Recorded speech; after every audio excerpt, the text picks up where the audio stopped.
February 2012 English High Speed. Ready? Start. Mr. Speaker Sir, I have been in charge of finance for the last 2 years. Now I may assure the members of the House that we have been able to manage the financial affairs of this state successfully during a very critical period. If honorable members would go through the budget proposals for the previous 2 years, I am sure they will agree with me that we have got over a very difficult period, even if it was necessary to get assistance from the central government also. Honorable members have said that we have not been able to meet their demands in respect of their constituencies and also some other general demands. As I have already stated on another occasion, the things that we have got to achieve are so many and so great that it will not be possible to meet all these demands within a short period of time, because those needs have been accumulating for many years, but I should like to add that they can be achieved within a few years.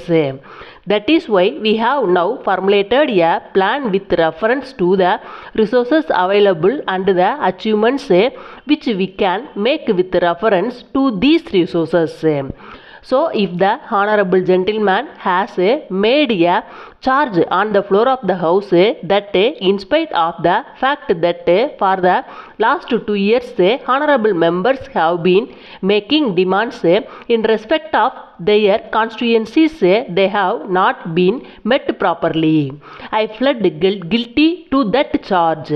It would have meant spending further crores of rupees. If we had got another 100 rupees from the center, perhaps we would have been able to meet a major portion of the demands made on the floor of the House.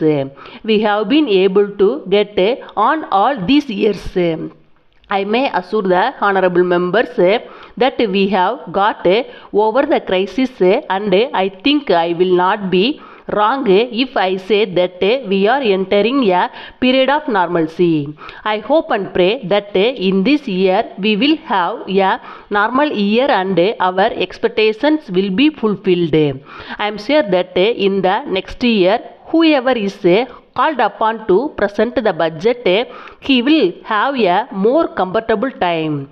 I am sure the present sacrifices will pave the way for the future generations. That is my hope, and with this satisfaction I may tell this House that I have carried on as finance minister to the best of my ability.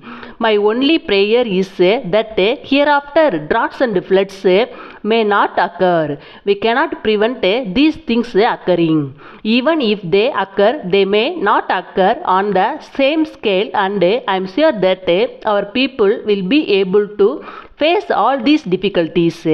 While we are prepared for the worst, I am hoping for the best. Honorable members will also hope that the future of our state should be brighter and that it should be possible for our people to get at least their essential needs met. That is what we are working for. Still, we have not been able to supply to our people, especially in the rural areas, the bare necessities of life. Still, we are trying our best to work our way through all these difficulties. It has often been said that this is working towards prosperity and it cannot be solved at once or within a year.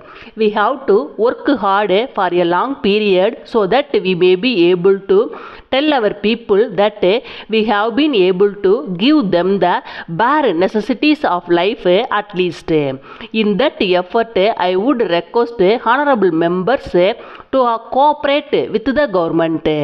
Unless we work together in spite of our schemes, we will not be able to achieve anything in particular.